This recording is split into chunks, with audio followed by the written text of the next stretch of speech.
नमस्कार शेतकरी मित्रांनो, मी दीपक जाधव, नाशिक, महाराष्ट्र राज्य हवामान साक्षरता अभियानात सर्वांचे स्वागत. आज 9 फेब्रुवारी 2025. तर बघा, आजचा व्हिडिओ मी पुढील हवामानाचा अंदाज आणि पुढील पावसाळा कसा असेल, कारण एल सदर्न ऑन्सिलेशन, तर एल कडे झुकताना इंडेक्स दिसतो. तर बऱ्याच संस्थांनी देखील त्याला सांगितलं, तरी पण त्याचा परिणाम कसा राहील आणि इंडेक्स कसा आहे ते बघूया. परंतु आता हवामानाचा अंदाज बघूया की ऊन किती वाढेल, थंडी किती तारखेपर्यंत असेल, या सगळ्या गोष्टी आपण आता बघणार आहोत. तर मित्रांनो बघा, साधारणपणे थंडी बऱ्याचशा भागात थंडी जरी कमी झाली असली तरी रात्रीची थंडी ही साधारणपणे 9 ते 10 अंश सेल्सिअस पर्यंत थंडी ही टिकूनच राहील साधारणपणे 1 मार्च पर्यंत. परंतु दिवसाचे तापमान मात्र हे 15 ते 16 फेब्रुवारी पर्यंत 35 अंश सेल्सिअस पर्यंत जाण्याची शक्यता आहे. आणि होळीच्या आसपास म्हणजे 1 मार्चच्या आसपास टेम्परेचर हे 38 ते 39 अंश सेल्सिअस इतकं तापमान हाय होणार आहे. म्हणजे तापमान हे होळीनंतर मोठ्या प्रमाणात वाढायला सुरुवात होईल. यंदा उन्हाळा जर तसं बघितलं तर मार्च महिन्यामध्ये तापमान हे मार्चच्या शेवटी तापमान हे 43-44 अंश सेल्सिअस इतकं हाय होणार आहे. एप्रिल देखील यंदा म्हणजे कडकच राहणार. आणि पावसाचा अंदाज जर बघितला तर संपूर्ण फेब्रुवारी महिन्यामध्ये कुठल्याही पावसाची शक्यता ही अजिबात नाहीये. त्यामुळे द्राक्ष उत्पादक, कांदा उत्पादक आणि सर्वच जिल्ह्यातील जे काही पिकांचे उत्पादक, केळी असेल, कापूस असेल किंवा सोयाबीन वगैरे सगळ्याच पिकांचे जे काही माल साठवलेले असतात त्याचे कामं चालू असतात. तर कुणीही चिंता करण्याची गरज नाही, कारण फेब्रुवारी महिन्यात पाऊस नाही. मात्र सॅटेलाइट पिक्चर जर बघितली तर डब्ल्यूडीचा जी इंटेन्सिटी होती ही कमी झाली. त्याच्यामुळे थंडीची देखील कमी होऊन थोडीशी आपल्याकडे टेम्परेचर वाढण्यास सुरुवात झाली. खालच्या भागात पाऊस फारच कमी आहे आणि पावसाची शक्यता ही फेब्रुवारी महिन्यात तर दिसत नाही. आणि वळीव जे आहे मार्च आणि एप्रिल महिन्यामध्ये गारपिटीची शक्यता देखील अजिबात नाहीये. त्यामुळे घाबरण्याची आवश्यकता नाहीये. गारपीट जेव्हा होते तेव्हा इंटेन्सिटी ही डब्ल्यूडीची असते, परंतु त्याची तेवढी चिंता करण्याची आवश्यकता नाही मित्रांनो. आता आपण हे बघूया की साधारणपणे एल जो इंडेक्स आहे तो देखील त्या ठिकाणी आता बघूया. मित्रांनो, तुम्ही सोशल मीडियावरती बातम्या ऐकल्या असेल की पुढच्या वर्षी 2026 जून पासून जो काही पावसाळा सुरू होणार याच्यामध्ये कमतरता असण्याची शक्यता किंवा कमी पावसाळा आहे, दुष्काळ आहे, अशा ज्या गोष्टी येतात. तर हा नेमका एल जो भाग आहे तो आपण बघूया. तर आता हे इंडो पॅसिफिक रिजन आहे. इकडे भारत, हिंदी महासागर, अरबी समुद्र, बंगालचा उपसागर, यानंतर जावा, सुमात्रा बेट, इंडोनेशिया, मलेशिया हे राष्ट्र आणि इकडे ऑस्ट्रेलिया. आणि ह्या बाजूला जो सुरू होतो हा सगळ्यात मोठा जगातील महासागर, हा म्हणजे प्रशांत महासागर, पॅसिफिक ओशन म्हणतो त्याला. तर त्याचे बघा दक्षिण, उत्तर अमेरिका आणि दक्षिण अमेरिका, पेरू देश या ठिकाणी. आता ह्या ज्या याच्यामध्ये जे काही फेनॉमिना घडतात त्याला आपण एल किंवा ला निना असं म्हणतात. तर मित्रांनो बघा, याचे वर्ल्ड मेट्रोलॉजिकल डिपार्टमेंट किंवा जे काही नोवा किंवा सीपीसीए यांनी याचे इंडेक्स पाडले. आता जो हा भाग आहे तुम्ही बघू शकता की प्रशांत महासागराचा हा जो भाग आहे त्याला 4 इंडेक्स आहे. निनो 4, निनो 3.4, निनो 3 आणि निनो 1 आणि 2 असे भाग आहे.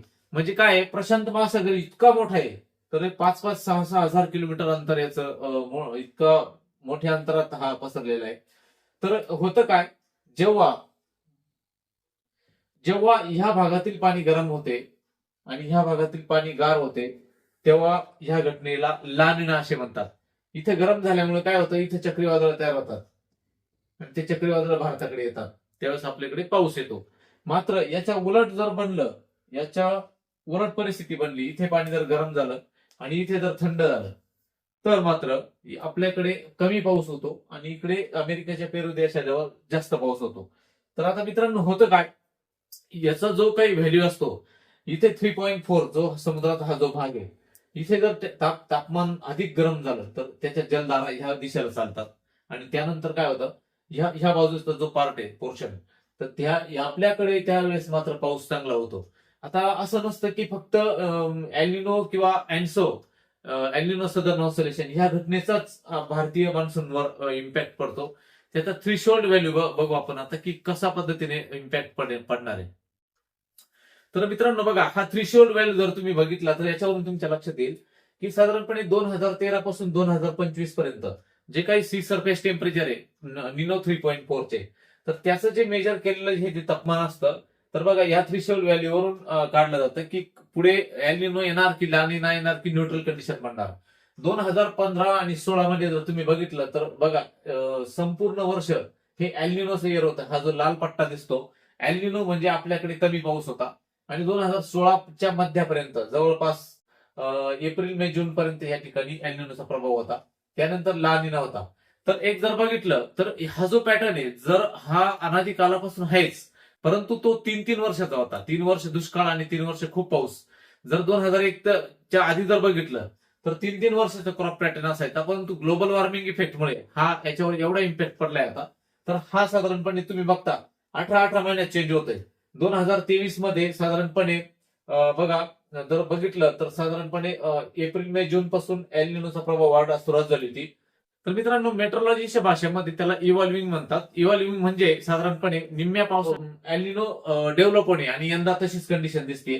तुम्ही जर बघितलं 2025 चा थ्रेशोल्ड व्हॅल्यू जर बघितला तर बघा साधारणपणे आता हा जो आहे नोव्हेंबर डिसेंबर आणि जानेवारी -0.4 इतकं टेम्परेचर डिफरन्स आहे. तर हा इतकं काही असा फरक नाहीये.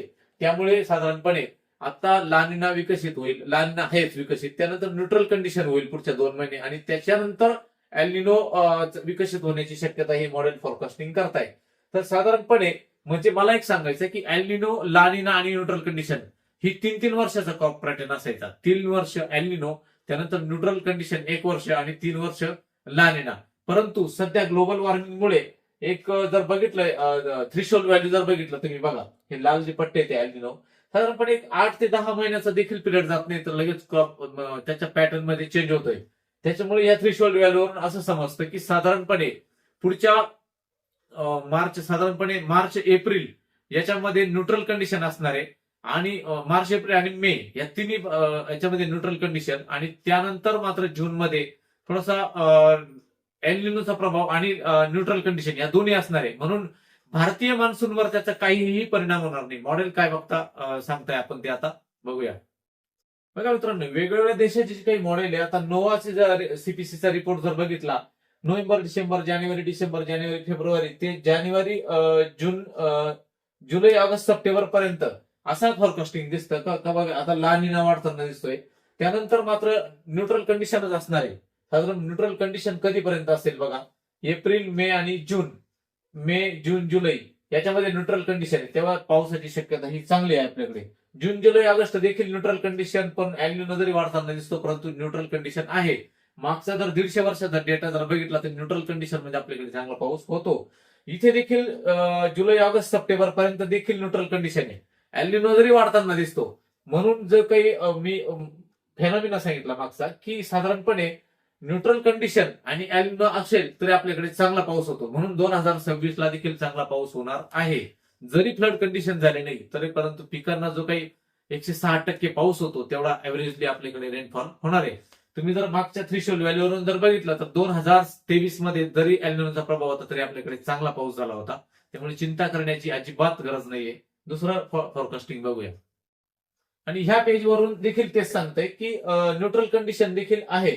बघा आता लानिना ह्याच्या प्रत्येक मॉडेलचं फोरकास्टिंग जरी निरनिराळं असलं तरी पण त्याच्यात एवढं काही वेगळं असं नसतं. त्याच्यामध्ये आपल्याकडे न्यूट्रल कंडिशन म्हणजे समुद्राच्या पाण्याचं जे काही तापमान आहे ते 0.5 प्लस जे असेल तर एलिनो त्याच्यात विकसित होतो आणि तो साधारणपणे 1.5 पर्यंत जर असला तर त्याला सिव्हिअर अगदी सुपर एलिनो त्याला म्हणतात. परंतु तशी कंडिशन आता बनत नाही कारण जागतिक तापमान वाढीमुळे एक वर्ष हे अतिशय उष्ण होत चालले आणि त्यामुळे आपल्याकडे चिंता करण्याची अजिबात गरज नाहीये.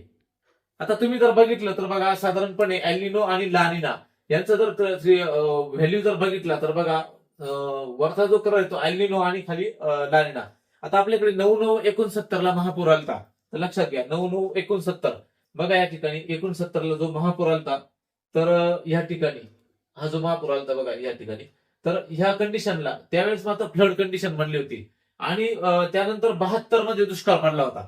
तर हा जो दिसतो तुम्हाला स्ट्रॉंग व्हेरी स्ट्रॉंग म्हणजे स्ट्रॉंग एलिनोचा प्रभाव होता त्यावेळेस दुष्काळ पडला होता.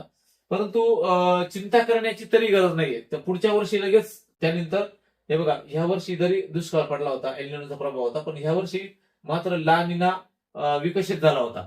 म्हणून एल्निनो किंवा ला निना ह्या संपूर्णपणे याच्यामुळे भारतात दुष्काळ कधीही पडत नाही, लक्षात घ्या. या व्हॅल्यूवरून तुमच्या लक्षात येत असेल. म्हणून सर्वांनी चिंता करण्याची गरज नाही आपल्याकडे. आणि दुसरं असं की अनेक लोकांनी विचारलं की मे महिन्यात पाऊस पडेल का. आता मागच्या वर्षी मे महिन्यात जो काही आपल्याकडे 4 मेला पाऊस सुरू झाला, तो संपूर्ण मे महिन्यात 17 पाऊस पडले आपल्याकडे. 17 दिवस पाऊस कोसळत होता. न भूतो न भविष्यती. अतिशय नुकसान केलं शेतीचं. तर मित्रांनो बघा, पाऊस पडतो. आता समजा मागच्या वर्षी 17 पाऊस झाले, म्हणजे यंदा 17 पाऊस होतील असं नाही. मी तेच सांगतो की न भूतो न भविष्यती 75 वर्षामध्ये असा पाऊस त्या ठिकाणी मे महिन्यात पडलाय. आणि त्यानंतर परत तशीच रिपीट कंडिशन ही काही होणार नाही, परंतु वादळी पाणी होतील. म्हणून आपल्याला बाग वेळेच्या आधीच महिनाभर का छाटायचे, तर टेम्परेचर वाढतं. 44 मध्ये देखील तुम्हाला प्रॉब्लेम येतो आणि नंतरही प्रॉब्लेम येतो पावसात. म्हणून त्या गोष्टी सगळ्या करायच्या आहे. म्हणून हा अंदाज सगळ्यांनी लक्षात घ्या. त्यानंतर मित्रांनो बघा, स्क्रीनवरती मी एक इमेज टाकतो, ती बघा. वेगवेगळ्या मल्टिपल मॉडेलनी हे दाखवलेले की साधारणपणे ला निना, न्यूट्रल आणि एल निनो बनण्याचे चान्सेस हे किती आहे. सप्टेंबर, ऑक्टोबर आणि नोव्हेंबर, पुढच्या सप्टेंबर, ऑक्टोबर, नोव्हेंबर संपूर्ण पावसाळा याच्यामध्ये जातो. त्यामुळे बघा, ला निना कमी कमी होत जातो. परंतु न्यूट्रल कंडिशनचं जे काही व्हॅल्यू आहे ती जास्त आहे. आणि एल निनो सध्या कमी आहे, पण तो वाढ कधी होते, एप्रिल, मे, जून मध्ये थोडी वाढ होते. 36% हा मे, जून, जुलै मध्ये होतो. 48% हा जून, जुलै, ऑगस्ट मध्ये होतो. मात्र इकडे न्यूट्रल कंडिशन, इकडे लक्ष द्या. इकडे बघा, हा व्हॅल्यू सारखा आहे. त्यामुळे आपल्याला घाबरण्याची काही गरज नाहीये. ह्या वर्षी देखील चांगला पाऊस पडणार आहे 2026 मध्ये. आणि त्यानंतर जो काही पुढच्या वर्षी आहे, तर त्यावेळेस मात्र पुढच्या जो पाऊस पडणार आहे पुढच्या वर्षाचा, तो त्यावेळेस पॅटर्न चेंज होऊन जाणार आहे. मी आधीच सांगितलं की फक्त एक 12 महिन्याच, त्याच्या 9 ते 12 महिन्यातच पॅटर्न चेंज होतं. पूर्वीसारखा 3 वर्षाचा आता एल निनो, ला निना राहिलं नाही. कारण त्याच्यावर समुद्रावर जे काही रिसर्चर्स असतात त्यांनी सांगितलं की 2012च्या आधी जे काही होतं, 12च्या आधी म्हणण्यापेक्षा 2007 पासूनच मागे जे आहे 3-3 वर्ष दुष्काळ पडायचे, 3 वर्ष खूप पाऊस व्हायचे, flood condition and drop condition त्या ठिकाणी व्हायचे. पण आता तसं होत नाही. आता पॅटर्न चेंज झाले. त्यामुळे शेतकरी वर्गाने काळजी करू नये आणि हा संपूर्ण व्हिडिओ पाहून घ्या आणि सगळ्या शेतकरी वर्गांना पाठवा. तुम्हाला जे काही आज सोशल मीडियावर भंपक बातम्या, काही भंपक व्हिडिओ येतात, ते कुठलेही मॉडेल आधारित नसतात. म्हणून हा व्हिडिओ सगळ्यांपर्यंत शेअर करा. आणि बघा, जर आपली हवामानाचे अंदाज सांगण्याची पद्धत, आणि सध्या पाऊस कमी आहे त्यामुळे मी अदर व्हिडिओ त्या ठिकाणी टाकतो जे तुमच्या ज्ञानामध्ये भर टाकतात. मग त्यात राजकारण असेल किंवा अध्यात्म असेल. राजकारण म्हणण्यापेक्षा आपल्याला राजकारणाची गरज नाहीये, परंतु आज जे काही राजकारणाच्या गोष्टी चालल्या आहेत त्याच्यामुळे शेतीवर इम्पॅक्ट होतो, त्या गोष्टी व्हिडिओ टाकतो आपण. त्यानंतर अध्यात्म असेल, आरोग्य असेल, इतर काही ज्या गोष्टी आहेत त्या देखील आपण ते व्हिडिओ टाकत असतो. त्यामुळे आपल्या या चॅनलला सबस्क्राईब करा. आणि जर बघा, प्रत्येकाने एक जरी वाढवला तरी आपले लवकरच 87-88 हजार सबस्क्रायबर झाले. तर लवकरच पावसाळ्याच्या आताच 1 लाख सबस्क्रायबर आपले पूर्ण होतील. हा केवळ तुम्ही दिलेल्या सहकार्यामुळेच ते शक्य आहे. त्यामुळे हा अंदाज लक्षात घ्या. या फेब्रुवारी महिन्यात पाऊस नाहीये.